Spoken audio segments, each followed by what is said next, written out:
자, 질문 하나 드리고 말씀 시작하겠습니다. 사랑하는 성도 여러분, 여러분 많이 바쁘십니까? 얼마나 바쁘십니까? 제가 이렇게 묻는 이유가 있죠. 하루에 잠시 시간 내어서 주님을 만날 수 있는 시간의 여유는 있으신지를 묻고 싶은 겁니다. 예전에 어떤 분이 라디오에서 이런 이야기 하는 걸 들었어요. 누가 한 이야기인지 어떤 책에 나오는 이야기인지 정확한 워딩이 뭔지는 전혀 기억이 안 나는데 내용은 기억이 나더라고요. 정말 원하는 걸 하고 싶다면 하루가 23시간만 있다고 생각하고 살아라. 그리고 나머지 1시간은 그 원하는 것을 위해서 무조건 써라. 그 이야기를 하더라고요. 우리의 삶을 생각할 때 시작부터 내 삶은 23시간밖에 없어 라고 생각을 하고 계획을 하는 겁니다. 사람을 만나는 시간, 밥을 먹는 시간, 잠자는 시간, 이동하는 시간, 일하는 시간 전부 23시간 안에 다 때려 넣는 거죠. 그리고 1시간은 무조건 빼놓는 겁니다. 내가 원하는 일, 이루고 싶은 일을 위해서 이 시간을 쓰는 거죠. 미리 떼어놓지 않으면 우리는 그 시간을 쓸 수가 없습니다. 남는 시간에 뭘 해봐야지 절대로 못한다는 이야기입니다. 물론 돈도 똑같은 것 같습니다. 그러니까 11조 하기가 그렇게 힘든 것 아니겠습니까? 그래서 여쭙는 겁니다. 우리가 진짜 주님을 만날 시간이 하루에 1시간, 아니 30분도 나지 않을까요? 말씀 읽고 묵상하고 기도하고 그러는 시간, 즉 큐티의 시간이 여러분의 삶 가운데 도저히 나지 않습니까? 그래서 못하는 걸까요? 우리가 정말로 그 시간을 원하지 않는 건 아닐까요? 주님을 위해서 내 바쁜 일상을 멈출 마음이 아예 없지는 않으냐? 그 질문을 드리는 겁니다. 오늘 본문 말씀 통해서 그 이야기를 나눠보도록 하겠습니다. 5장 1절 봅니다. 5장 1절 같이 읽겠습니다. 시작. 예수께서 무리를 보시고 산에 올라가 앉으시니 제자들이 나아온지라. 오늘 말씀이 이렇게 시작했습니다. 예수님께서 무리를 보셨다. 이렇게만 딱 놓고 보면 예수님께서 무리를 보셨다는 사실은 알겠는데 어떤 무리를 갑자기 보신 건지 그리고 어떻게 보신 건지 왜 보신 건지를 알 수 있는 방법이 없죠. 안 그렇습니까? 알 방법이 없습니다. 안타까운 마음으로 보셨는지 사랑스러운 눈으로 쳐다보셨는지 아니면 째려보셨는지 우리는 모릅니다. 이것만 가지고 어떻게 알겠습니까? 주어진 본문을 이해하기 위해서 가장 중요한 게 뭐예요? 전문맥이죠. 4장 23절 24절을 읽겠습니다. 마태복음 4장 23절 24절입니다. 같이 읽겠습니다. 시작. 예수께서 온 갈릴리에 두루 다니사 그들의 회당에서 가르치시며 천국 복음을 전파하시며 백성 중에 모든 병과 모든 약한 것을 고치시니 그의 소문이 온 수리아에 퍼진지라. 사람들이 모든 앓는 자 곧 각종 병에 걸려서 고통당하는 자 귀신 들린 자 간질하는 자 중풍병자들을 데려오니 그들을 고치시더라. 지난주에 우리가 봤던 내용은 아니에요. 지난주에 우리가 봤던 내용의 바로 다음부터의 이야기가 기록되어 있습니다. 지난주에 우리가 어떤 내용을 봤었는가 하면요. 예수님께서 갈릴리 호숫가를 지나가시다가 그물을 던지고 있는 베드로와 안드레를 보시죠. 그리고 부르셨습니다. 그리고 배에서 그물을 깃고 있던 야고보와 요한을 보시고 또 부르셨습니다. 나를 따르라. 그랬더니 그들이요. 모든 것을 다 버려두고 예수를 따랐습니다. 지난주 내용이 그랬습니다. 그 다음 내용입니다. 예수님께서 그 4명의 제자들을 선택하시고 부르시고 뽑은 그 다음에 뭐 하셨다고요? 두루 다니시면서 회당에서 가르치셨고 천국 복음을 전파하셨고 그리고 모든 병자들을 고치셨습니다. 예수님의 사역이 본격적으로 시작되었습니다. 자, 그 다음부터가 중요합니다. 예수님께서 사역을 시작하시니까 그 소문이 금방 퍼졌습니다. 물론 사람들의 관심은 오직 예수님의 치유에 있었습니다. 예수님의 치유 사역에 머무를 수밖에 없었죠. 그래서 어떻게 연결이 되느냐? 사람들이 각종 병든 자들을 데리고 예수님께로 나아왔다. 이렇게 연결이 됩니다. 생각을 해보면요. 너무 당연한 이야기입니다. 너무 당연하지 않겠습니까? 어느 시대인들, 어느 지역인들 안 그러겠습니까? 낫고 싶은 마음은 병든 사람에게 당연한 겁니다. 그런데 어느 누군가가 나타나서 병을 고친다는 소문이 나니까 당연히 보고 싶죠. 당연히 가보고 싶습니다. 저라도 가고 싶었을 것 같아요. 이때 유대인들의 상황이 굳이 나라 잃은 서름까지 가지 않더라도 이게 수천 년 전 이야기니까 지금처럼 의술이 발달되지 않았잖아요. 엄청 아픈 사람들이 많았을 겁니다. 그 많았던 사람들의 가장 간절한 마음은 뭐냐? 낫는 거 아니겠습니까? 아프니까 낫고 싶은 것은 당연합니다. 그러니까 사람들이 병자들을 데리고 예수님께로 나왔습니다. 여기서 중요한 게 뭔지 아십니까? 예수님은 전능하시니까 그들을 고쳐주셨습니다. 예수님께 데리고 나왔는데 못 고치는 병도 있다든지 아니면 데리고 나와서 고치고 나서 뭔가를 요구하신다든지 그런 내용이 없고 그냥 그들을 고쳐주셨습니다. 마태복음 4장 24절 다시 볼까요? 같이 한번 읽겠습니다. 시작. 그의 소문이 온 수리아에 퍼진지라 사람들이 모든 앓는 자, 곧 각종 병에 걸려서 고통당하는 자, 귀신 들린 자, 간질하는 자, 중풍병자들을 데려오니 그들을 고치시더라. 그냥 고쳐주셨습니다. 뭔 말인지 아시겠죠? 그래서 그 다음 구절이 이렇게 연결이 됩니다. 25절도 같이 봅니다. 같이 읽습니다. 시작. 갈릴리와 데가볼리와 예루살렘과 유대와 요단강 건너편에서 수많은 무리가 따르니라. 너무 당연하죠. 아는 사람들이 막 낫는 거예요. 주변에 소문이 들리는데 다 나았다고 이야기를 하는 겁니다. 예수님만 만나면 모든 질병, 어떤 질병이라도 다 낫는다는 이야기를 들었어요. 당연히 기대가 생기죠. 또 물론 나은 사람들도 있을 거예요. 그러니까 기쁨으로 쫓아다니는 사람들도 있었을 거고 낫기를 기대하면서 모여드는 사람들도 있었을 거고 그 모든 상황을 보러보면서 전혀 다른 기대를 가지고 모이는 사람들도 있었을 겁니다. 오늘 본문이 그 상황에서 시작하는 겁니다. 이제 이해가 되십니까? 수많은 무리가 따를 수밖에 없었습니다. 예수님 주변에는 항상 허다한 무리들이 따르고 있었습니다. 그 다음 5장 1절 다시 보겠습니다. 같이 읽습니다. 시작. 예수께서 무리를 보시고 산에 올라가 앉으시니 제자들이 나온지라. 예수님께서 이제 어떤 무리를 보셨는지 알겠죠. 예수님께서 어떤 특정한 시간에 어떤 특정한 사람들을 본 게 아니에요. 예수님의 평상의 삶 가운데 항상 사람들이 쫓아다녔기 때문에 예수님 주변에 뭔가 낫기를 원하면서 모여있는 사람들을 보셨다는 이야기입니다. 그러면 그 다음 기대되는 모습은 뭐예요? 평소처럼 하셨겠죠. 아픈 자들 데리고 오면 그 아픈 모든 질병들을 다 고쳐주셨더라가 아까 우리가 봤던 내용이잖아요. 당연히 그러실 것 같습니다. 아니, 그러셔야 될 것 같아요. 아픈 사람들이 많으니까. 그런데 예수님의 그 다음 행동이 평소와는 달랐습니다. 이 부분이 중요하죠. 어떻게 움직이셨대요? 산에 올라가 앉으셨습니다. 자기에게 모여든 사람들, 병을 고침받고자 모여든 사람들을 못 본 게 아니었습니다. 보셨어요. 보셨는데 그런데 그들을 고치셨다라가 아니라 그들을 보시고 내버려 두고 따로 산에 올라가셨더라 그 이야기입니다. 그들의 요구, 그들의 필요를 하나도 들어주지 않으셨습니다. 물론 거절은 아니셨을 겁니다. 그냥 치유사역을 잠시 멈추셨다는 이야기일 거예요. 그러니까 궁금합니다. 아니 왜요? 수많은 무리가 예수님을 찾아왔을 때는 이유가 있잖아요. 다 간절한 마음으로 왔을 겁니다. 얼마나 아프면 예수님을 만나러 그 먼 곳에서까지 오겠습니까? 낫고 싶으니까, 치유받고 싶으니까 아는 사람 모르는 사람 다 데리고 예수님 앞에 나와왔는데 그러면 예수님이 고쳐주시는 게 인지상정 아니겠습니까? 인간적인 마음으로, 인간적인 상식으로 그래야 되는데 예수님께서 그들을 보시고요. 산에 올라가 앉으셨습니다. 우리의 생각과는 너무 다르죠. 너무 다릅니다. 왜 안 고쳐주셨을까요? 이쯤에서 제가 질문해보고 싶은 것이 생겼습니다. 예수님께서 이 땅에 인간의 몸을 입고 오신 목적이 뭘까요? 아픈 사람들 병 고쳐주러 오셨을까요? 여러분 어떻게 생각하십니까? 물론 예수님의 사역을 전반적으로 보면 꽤 많은 부분, 제일 많은 부분 중에 하나가 병을 고치는 사역이 맞아요.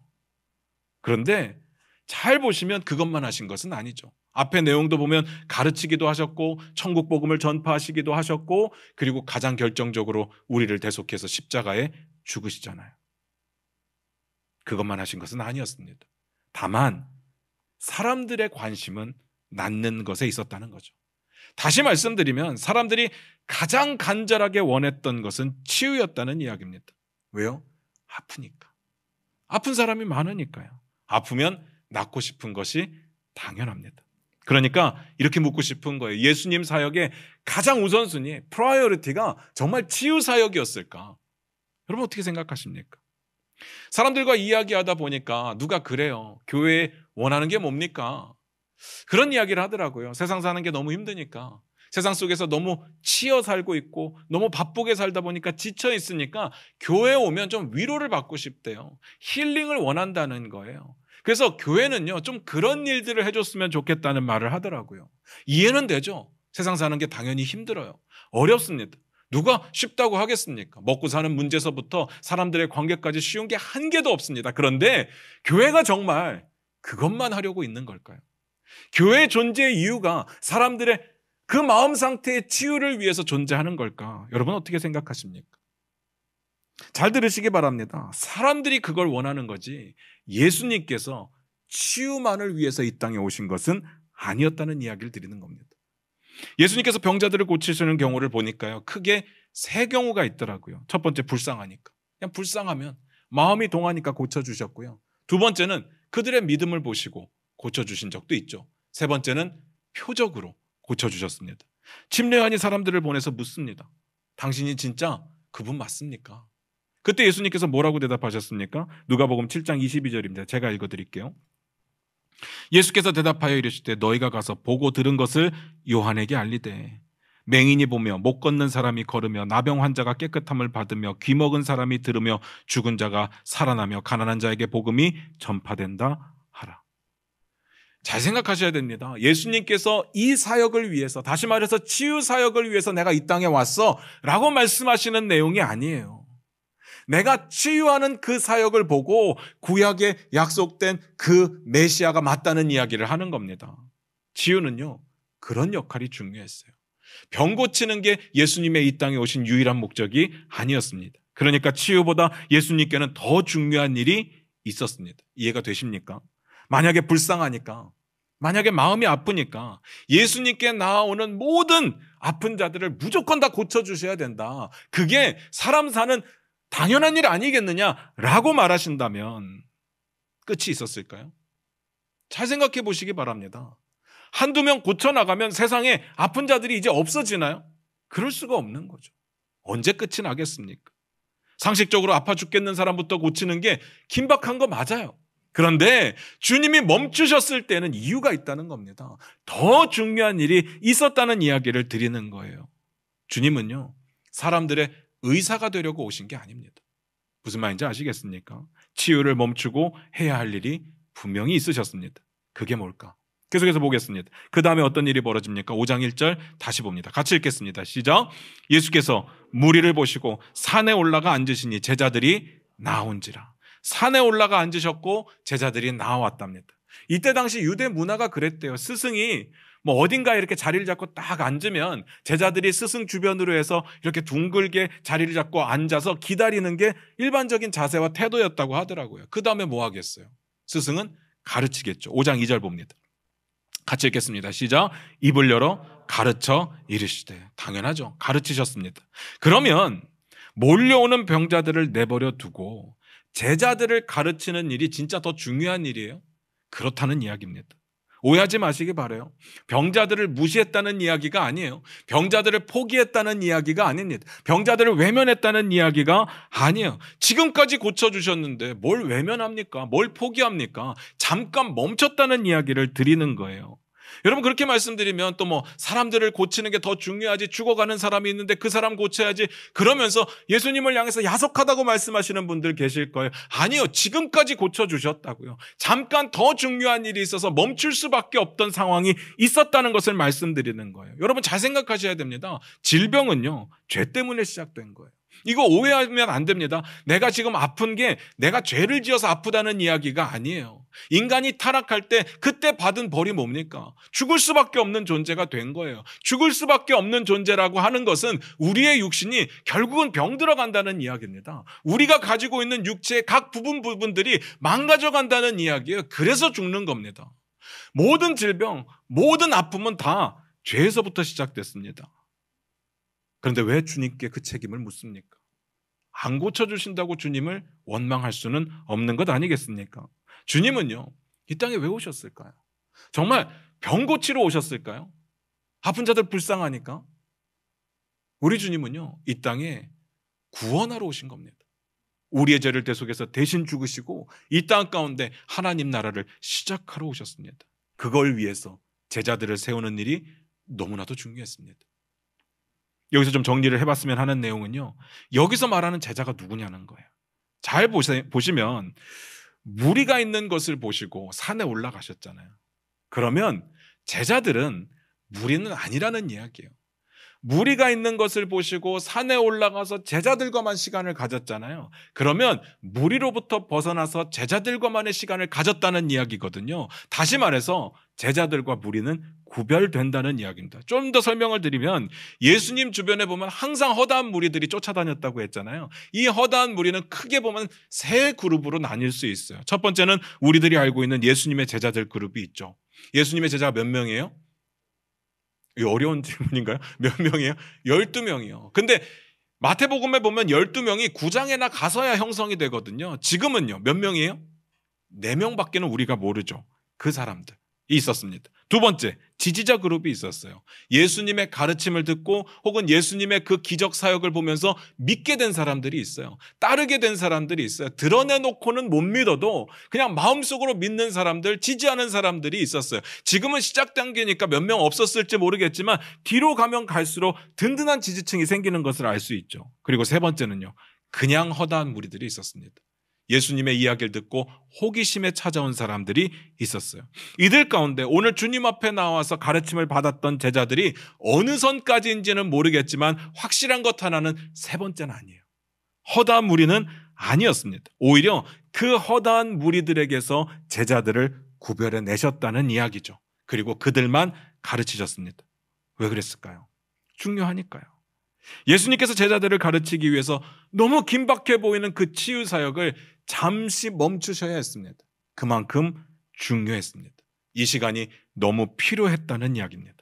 가끔 가다 보면요, 이 부분에서 헷갈리시는 분들이 좀 있어요. 아니, 정말 많습니다.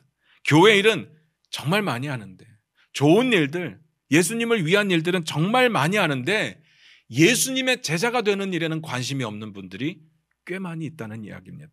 사실은 제가 그랬습니다. 제가 교회 사역을 할 때 교회에 일이 너무 많으니까 맨날 바쁘죠. 정말 잠을 3, 4시간밖에 못 자고 나머지 시간 다 일해야 됐습니다. 저를 위해서 할애할 수 있는 시간이 잠자는 시간, 밥 먹는 시간 빼고는 없었어요. 그래도 교회 사역 19시간씩 막 이렇게 사역을 하니까. 물론 다 교회를 위한 거예요. 다 주님을 위한 겁니다. 그런데 그렇다고 해서 제가 예수님의 제자로 살았느냐? 그건 아니에요. 사실 아무 상관이 없었습니다. 그냥 교회 일을 많이 하는 사람인 거죠. 교회 일을 열심히 하는 사람인 거죠. 스스로 바라봤을 때 예수님의 제자냐? 거기에 대한 확신이 저는 없더라고요. 하루에 30분을 주님을 위해서 따로 뗄 수 없는데요. 주님을 만날 시간이 아무것도 없는데요. 그때는요, 큐티 상상하지도 못했습니다. 어떻게든 새벽 예배는 빠지지 않으려고 노력했어요. 안 그러면 기도할 시간이 없으니까. 그런데 너무 피곤하니까, 너무 힘드니까 새벽 예배 가서 계속 조는 거예요. 물론 뒤에서 보시는 분들은 모르죠. 뒤에서 보시는 분들은 기도하는가 보다 라고 생각을 하겠지만 저는 졸았어요. 왜? 너무 피곤하니까. 근데 사람들에게 이런 소문이 들리는 거예요. 야, 서영선 목사 진짜 기도 열심히 한다. 근데 그 이야기를 들을 때마다 부끄러운 거죠. 저는 기도한 게 아니라 졸았는데. 주님을 만날 그럴 마음의 여유도 없었고 육체적인 여유도 없었어요. 그냥 피곤하니까. 너무 부끄럽더라고요. 내가 뭔데? 무슨 기도를, 무슨 주님의 일을 하느라 주님을 만날 시간이 없는 거예요. 아이러니하지 않습니까? 가끔 가다가 우리 청년들 중에 그런 친구들이 있어요. 제가 막 열심히 사역을 하고 막 열정적으로 사역을 하니까 목사님 닮고 싶어요. 이렇게 이야기를 해요. 물론 첫 번째는 인사예요. 인사예요. 그런데 두 번째는요, 보이는 것만 본 거예요. 제가 그 이야기를 들을 때마다 너무 부끄러워서 뭐라고 이야기를 하느냐? 야, 미안하다. 나는 지금 제자처럼 못 살고 있다. 나 닮으면 안 된다. 라고 이야기를 해요. 이렇게 말하는 자신이 너무 부끄럽죠. 그런데 그렇게 못 사는 걸 어떻게 해요? 시간이 없는데. 저는 그렇게 생각을 했어요. 우리는 뭔가 주의 일을 하고 교회 일을 하고 뭐 선한 일을 하고 봉사를 하면 주님과 엄청 가까워진다고 생각하는데 꼭 그런 건 아니에요. 주님과 인격적인 교제의 시간이 따로 있어야 됩니다. 무조건 필요해요. 교회 사역만 그럴까요? 누가 봐도 당연한 일들 우린 그렇게 살아내고 있잖아요. 우리의 삶 가운데, 직장 가운데, 학교 가운데 정말 급한 일들, 긴박한 일들을 하고 살아가고 있잖아요. 그렇게 살아내는 것이 맞다면서요. 삶의 자리에서 하나님 나라 살아내야 된다면서요. 그런데 그것만 열심히 한다고, 주님이 허락하신 그 삶만 열심히 살아낸다고 주님과 가까워지느냐? 그렇지 않다는 이야기입니다. 처음에는 주님의 나라를 위한 순수한 마음으로 시작할 겁니다. 그런데 주님과의 만남의 시간이 없고 주님과의 교제의 시간이 없다면 주의 나라는 사라져요. 그리고 남는 건 뭔지 아세요? 내 의만 남습니다. 내가 잘한 것만 남아요. 그래서 주님과의 교제의 시간을 포기해서는 안 되는 거죠. 진짜 중요한 이야기입니다. 여러분께 묻고 싶습니다. 여러분은 그 시간이 있으십니까? 우리가 일반적으로 생각하는 중요한 모든 일들, 먹고 사는 일에 관련된 모든 일들, 그게 아무리 중요하고 아무리 긴박해도 잠깐 멈추고 주님을 만날 수 있는 시간이 여러분에게 있느냐라고 묻는 겁니다. 정말 여러분의 인생 가운데 너무 바빠서 30분이 없고 1시간이 없어서 주님을 만날 수 없다. 너무 위험한 상태 아닙니까? 그렇게 바빠서 어떻게 살아요? 저는요, 이걸 극복하기 위해서 큐티를 시작했습니다. 주님과 만나는 시간을 일부러 떼어놓는 거죠. 아무리 바빠도 출근해서 딱 이것부터 하는 거예요. 물론 솔직하게 인간이기 때문에 매일 못할 수 있어요. 그런데 오늘 실패해도 포기하지 않습니다. 내일 다시 하는 거죠. 왜냐하면 주님을 만나야 되니까. 그렇게 살려고 최선을 다합니다. 왜냐하면요, 일만 열심히 하고 주님과 상관없는 그때로 돌아가기가 싫거든요. 너무 부끄러운 그때 가기 싫어요. 엄청 열심으로 교회와 주님을 위해 살았지만 주님 보시기에 아무 상관없는데 그것처럼 아까운 시간들이 어디 있겠습니까? 저만 그럴까요? 우리에게 다 그렇지 않겠습니까? 여러분 기억하셔야 됩니다. 오늘 예수님께서 고쳐야 할 사람들이 많았어요. 아픈 사람들이 많았어요. 정말 예수님께 부르짖는 사람들이 많았을 거예요. 나 좀 봐달라고, 나 좀 고쳐달라고 부르짖는 사람들이 정말 많았을 거예요. 그런데 그 사람들을 보면 가슴이 아프지만 너무 불쌍해서 찢어지지만 멈출 수밖에 없었어요. 왜냐하면 제자들 세워야 되니까. 제자들 훈련해야 되니까요. 그 시간을 제자들에게 허락하신 겁니다. 자, 그렇다면 지금부터 그 가르침의 내용을 보도록 할게요. 그 가르침의 내용이 뭔지를 봐야 그 시간이 왜 필요한지 이해하는데 도움이 될 겁니다. 3절 같이 보겠습니다. 3절 같이 보겠습니다. 시작. 심령이 가난한 자는 복이 있나니 천국이 그들의 것이며. 아멘. 우리가 흔히 팔복이라고 알고 있는 내용의 첫 번째, 오늘은 첫 번째만 볼 겁니다. 심령이 가난한 자는 복이 있다. 아멘 되십니까? 오늘 이 첫 번째 복은 솔직히 말씀드려서 아무리 봐도 쉽게 받아들일 수 있는 내용은 아니에요. 그렇잖아요. 이게 하나님의 말씀이니까 반사적으로 아멘이라고 하기는 하는데, 근데 이게 어떻게 동의가 됩니까? 심령이 가난한 자가 어떻게 복이 있어요? 안 그렇습니까? 이게 복이 있으려면 좀 다른 생각을 할 수는 있어요. 심령이 가난한 것과 그냥 가난한 것이 좀 다를까요? 여기서 말하는 심령이 가난한 건 뭐예요? 그냥 좀 이렇게 겸손한 사람? 자기를 좀 낮추는 사람? 뭐 그러면 복이 있을 수 있다고 말할 수 있겠죠. 그런데 누가복음은요, 똑같은 장면에서 똑같은 주님의 말씀을 이렇게 말합니다. 가난한 자는 복이 있다. 그냥 가난이라고 말해요. 그러면 똑같은 장면이기 때문에 가난을 떼어놓고 생각할 수는 없어요. 가난과 전혀 동떨어진 이야기는 아니었다는 이야기입니다. 그러니까 이렇게 생각하면 좋을 것 같아요. 뭐 복이 있을 테니까 참아라. 뭐 받아들일 수 있습니다. 나중에 복 받을 거야. 그래도 받아들일 수 있어요. 그런데 가난한데 복이 있다? 이건 좀 힘든 내용입니다. 그래서 원어를 이렇게 찾아보니까요, 어떻게 번역이 되는가 봤더니 이렇게 번역이 돼요. 심령이 가난한 자는 행복하다라고 되어 있습니다. 그러면 느낌이 좀 더 달라지잖아요. 복이라고 하면 약간 추상적이에요. 그리고 미래적인 느낌이 있어요. 지금 아니어도 뭐 나중에 받겠지. 그러고 미룰 수 있어요. 그런데 행복은요, 바로 느껴지는 거잖아요. 내가 행복하다? 난 안 행복한데요. 나는 가난해서 안 행복한데요. 너무 힘든데요. 왜 가난한 사람들이 복이 있다고 이야기를 하는 걸까? 다시 묻겠습니다. 정말 심령이 가난하면 행복한 거예요? 솔직히 아니잖아요. 가난과 떼어놓고 생각할 수 없다고요. 가난하면 행복하십니까? 그런 것 같지는 않아요. 그러기 쉽지 않죠. 가난해도 행복한 경우가 덜어 있어요. 가난해도 행복하게 사는 사람들이 덜어 있어요. 근데 가난한 사람들이 다 행복하다? 그건 아니에요. 가난한 사람들이 행복하게 살려면 피나는 노력이 필요해요. 주님과 함께하는, 동행하는 피나는 노력이 필요해요. 그래서 더 큰 걸 발견했기 때문에 가난한 사람도 행복할 수 있는 거지, 그냥 가난 자체가 행복하다, 이건 우리의 일반적인 상식에서는 받아들일 수가 없습니다. 그래서 이 주제를 이해하는데 조금 어려워요. 이 주제를 이해하려면 마태복음 전체를 놓고 이해를 해줘야 됩니다. 오늘 이야기는요, 잘 보시면 예수님께서 회개하라 천국이 가까이 왔다라고 말씀하신 그 엄청난 메시지 다음에 첫 번째 설교예요. 마태복음에 5번의 긴 설교가 나오는데 그 중에 첫 번째 설교입니다. 의미가 있겠죠.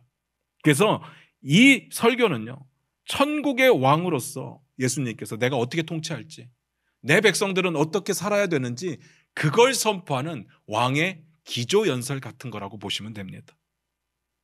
마태복음에 철학이 담겨 있고 예수님 사역의 방향이 담겨 있고 천국의 정체성에 담겨져 있는 내용이죠. 지금 제자들이 어떤 상황인지 한번 고민해 보시기 바랍니다. 그들이 원래 어부였잖아요. 어부였어요. 그런데 예수님을 알고 지내기는 했겠지만 어느 날 갑자기 내 삶을 들여서 예수님의 제자가 되겠습니다 결단한 지는 얼마 되지 않았습니다. 예수님께서 십자가에 달려 죽으실 때까지 제자가 어떤 건지 제대로 이해하지 못했기 때문에 방금 시작한 제자의 삶을 온전히 이해했다고 볼 수가 없죠. 그런데 제자가 되자마자 예수님을 따라다니는데 예수님을 따라다니면서 가장 많이 보는 장면이 뭐냐? 병들어 죽겠는 사람들만 보는 거예요. 아파 죽겠는 사람들만 보는 거예요. 살려달라고 부르짖는 사람들만 보는 겁니다. 매일매일 몰려오잖아요. 허다한 무리들이 예수님을 항상 따라다니는 거예요. 알죠? 그들도 고통받던 사람들 중에 하나였으니까 모를 리가 없습니다. 그런데 상황적으로 그렇잖아요. 이제 좀 달라져야 되지 않습니까? 하나님 나라 시작되었다면서요. 예수 그리스도를 통해서 하나님 나라가 시작되었다면서요. 예수님이 왕으로 오셨다면서요. 그러면 이러면 안 되는 거잖아요. 이렇게 고통스러운 사람들이 많으면 안 되는 거잖아요. 그러니까 제자들이 이 상황을 보면서 소화해낼 능력이 있었을까요? 어떻게 생각하십니까? 그러니까 시간을 갖는 거죠. 하나님 나라 백성으로서 이런 세상을 어떻게 살아가야 되는 거예요? 예수님의 제자로서 이런 상황에 어떤 사명을 감당해야 되는 거예요? 제자들은 아무것도 몰랐어요. 그러니까 시간이 필요했습니다. 알아야 될 시간, 가르쳐야 될 시간 필요했습니다. 예수님께서 모든 사역을 멈추고 제자들을 가르치는 시간을 가지셨습니다. 그래야 이 상황을 바라볼 수 있는 눈이 생기겠죠. 불쌍한 사람들을 바라보면서 그저 동정심이 아니라 하나님의 마음으로 바라볼 수 있는 그 심장을 갖지 않겠습니까? 이 땅 가운데 천국 백성으로 어떻게 사는 게 맞는 건지, 예수님의 제자로서 어떻게 사명을 감당하는 게 맞는 건지 그때 깨달을 수 있는 거예요. 그냥 예수를 따라다닌다고 제자가 되는 건 아니에요. 제자는 훈련이 필요합니다. 그래서 제자는 제자다워야 되는 겁니다. 그냥 이렇게 따라다니잖아요. 결국은 자기 의로움 때문에 흔들리게 됩니다. 실망하고 좌절하고 그러고 끝나죠. 왜냐면요, 자기 욕심으로 따라다닌 거니까. 자기의 의밖에는 남지 않으니까요. 수많은 무리가 다 그것 때문에 모인 것 아니겠습니까? 자기의 욕심, 자기의 기대. 무리들은요, 예수님께서 예루살렘 성에 입성했을 때 어떻게 했습니까? 호산나 호산나 다윗의 자손을 외치잖아요. 종려나무가지를 막 흔들고 자기 옷을 벗어서 바닥에 깔고 예수님 지나갈 수 있도록 그렇게 했습니다. 그런데 며칠 지나서 어떻게 해요? 예수를 십자가에 못 박으라고 그렇게 외치지 않습니까? 아니 어떻게 사람이 그래요? 사람의 마음이 어떻게 이렇게 변합니까? 간단해요. 자기 욕심으로 따라다녔으니까. 그 욕심이 이루어지지 않으면 변할 수 있는 거죠. 제자의 삶, 천국 백성의 삶을 깨닫지 못하면 제자도 다르지 않습니다. 그러니까 주님이 멈출 수밖에 없었습니다. 이 모든 상황을 바르게 볼 수 있는 눈이 필요했으니까. 다시 본문으로 돌아갑니다. 여기서 도대체 심령이 가난하다는 말이 뭘까? 앞에서는 계속 그냥 가난하다는 이야기와 동떨어져서 생각할 수 없다고 말씀드렸잖아요. 이 말씀을 이해하기 위해서 이사야 61장 말씀을 이해할 필요가 있습니다. 이사야 61장 1절 볼 텐데 우리 화면 보면서 같이 읽도록 하겠습니다. 같이 읽겠습니다. 시작. 주 여호와의 영이 내게 내리셨으니 이는 여호와께서 내게 기름을 부으사 가난한 자에게 아름다운 소식을 전하게 하려 하심이라. 나를 보내사 마음이 상한 자를 고치며 포로된 자에게 자유를, 갇힌 자에게 노임을 선포하며. 아멘. 이 말씀 어디서 본 것 같지 않습니까? 어디서 봤습니까? 처음 보십니까?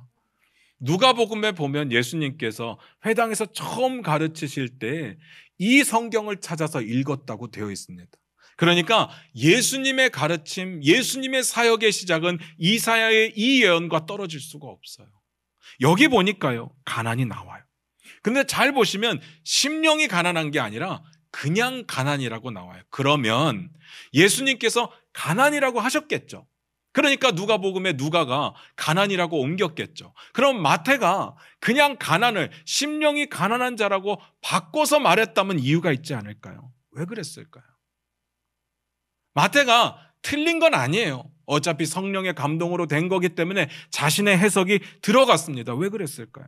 이걸 이해하려면 이사야의 내용이 어떤 상황에 주어진 내용인가를 알아야 돼요. 그리고 어떤 사람들에게 주어진 내용인가, 그러려면 뭘 봐야 돼요? 전문맥 봐야 되죠. 찾아볼 시간이 없으니까 제가 본 걸 말씀드리면 바로 직전 59장에 어떤 내용이 있느냐? 회개하는 자들에게 이런 복이 있을 거다. 주님께 돌아와서 주님께 무릎 꿇는 자들에게 이런 복이 있을 거다라고 말하면서 이사야 60장부터 62장까지 쭉 그 복을 나열한 거예요. 그 가운데 가난한 자들을 향한 복에 대해서 약속을 하고 있는 겁니다. 그러니까 여기서 가난한 자는 그냥 돈만 없는 사람이 아니에요. 그냥 불쌍하기만 한 가난한 사람들이 아니에요. 주께 회개하는 가난한 자, 주께 돌아와서 무릎 꿇는 가난한 자, 주만 붙들고 살아가는 가난한 자를 이야기하는 겁니다. 그래서 마태가 그 내용을 이야기하면서 소개하면서 친절하게 자기의 표현을 덧붙였습니다. 심령이 가난한 자다. 죽어라 가난하기 때문에 주님을 바라볼 수밖에 없는 상태를 심령이 가난하다고 이야기를 했고요. 그런 상태가 행복하다고 말하는 거죠. 메시지 성경을 찾아보니까 이 부분을 이렇게 표현했더라고요. 벼랑 끝에 서 있는 너희. 야, 기가 막힌 표현 아닙니까? 물론 벼랑 끝에 섰다고 다 주님을 보는 건 아니에요. 다 아시는 내용이니까 이건 제가 계속 반복 안 할게요. 바꿔서 한번 생각을 해보실래요? 벼랑 끝에 서 있는 장면 여러분에게 대입해서 한번 생각해 보세요. 끔찍하지 않습니까? 더 이상 물러날 곳이 없다는 이야기예요. 한 발만 잘못 디디면 당연히 떨어지는 그런 상황 가운데 있는 겁니다. 최악이죠. 그런데 그때 주님을 만났어요. 그때 주님이 나의 왕이 되어주시고 나의 주인이 되어주셔서 나를 지켜주시고 나를 보호하신다는 사실을 알게 돼요. 그때보다 감격스러운 일이 있을까요? 벼랑 끝에 선 게 복이 아니라 벼랑 끝에서 주님을 붙들 수밖에 없었던 상황에 주님을 만난 게 복 아니겠습니까? 그런데 제가 이렇게 말씀드리면 꼭 이런 사람들이 있어요. 굳이 벼랑 끝에까지 서야 되나요? 벼랑 끝에 서지 않고 주님을 찾을 수 있다면 너무 감사한 일이죠. 근데 솔직해지자고요.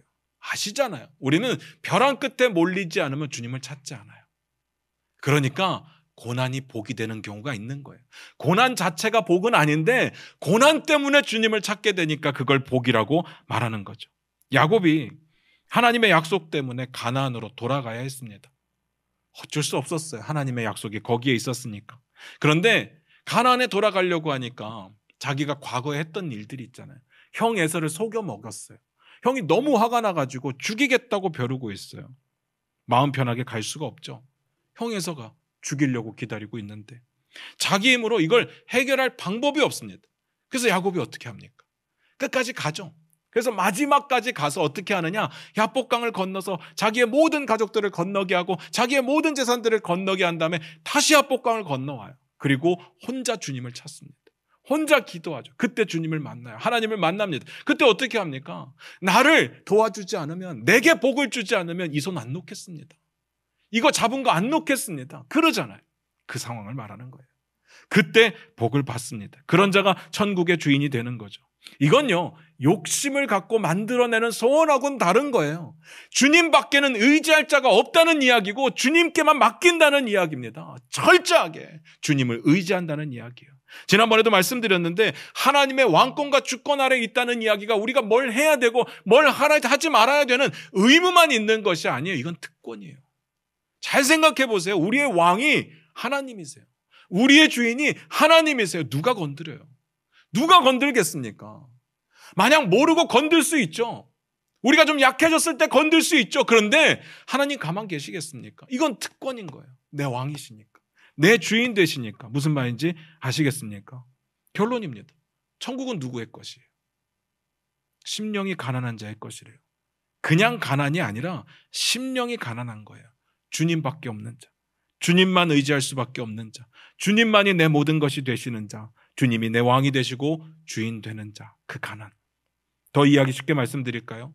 가진 게 없어서 가진 걸 의지할 수 없는 사람. 그래서 주님을 붙들 수밖에 없는 자가 행복하죠. 그 이야기입니다. 사랑하는 성도 여러분, 이렇게 묻고 싶습니다. 천국이 여러분의 것이 맞습니까? 여러분은 주님만 의지하십니까? 다른 걸 의지하지는 않습니까? 말씀 마무리 짓겠습니다. 사랑하는 성도 여러분, 우리 주님이 진짜로 내 삶의 전부예요. 그런데 주님을 만날 시간이 하루에 잠깐도 안 난다고요? 주님의 말씀을 읽을 시간도 없고, 묵상할 시간도 없고, 기도할 시간도 없고, 주님이 전부인데? 말이 안 되잖아요. 주님을 매일의 삶 속에 만나셔야 됩니다.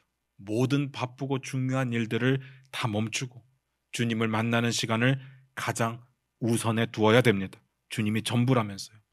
그러고 계시냐고요. 진짜 부탁드리는 건요, 여러분 큐티 하셔야 됩니다. 큐티 하셔야 돼요. 이걸 의무라고만 생각하지 마시길 바라요. 우리가 큐티를 할 수 있는 건 특권입니다. 우리가 이 땅을 살아갈 수 있는 길이에요. 하나님의 백성답게 버틸 수 있고 나를 지킬 수 있는 방법입니다. 주님의 제자답게 살 수 있는 방법이 큐티입니다. 세상엔 그런 이야기가 있습니다. 바쁠수록, 이런 얘기 처음 듣나요? 돌아가라. 맞죠? 근데 아니에요. 바쁠수록 주님께 매달리시기 바랍니다. 바쁠수록 멈춰서 주님을 보시기를 바랍니다. 그게 우리의 살 길이니까. 제발 3월부터는 우리 전 성도가 큐티하며 하루하루를 살아냈으면 좋겠습니다. 기도하겠습니다.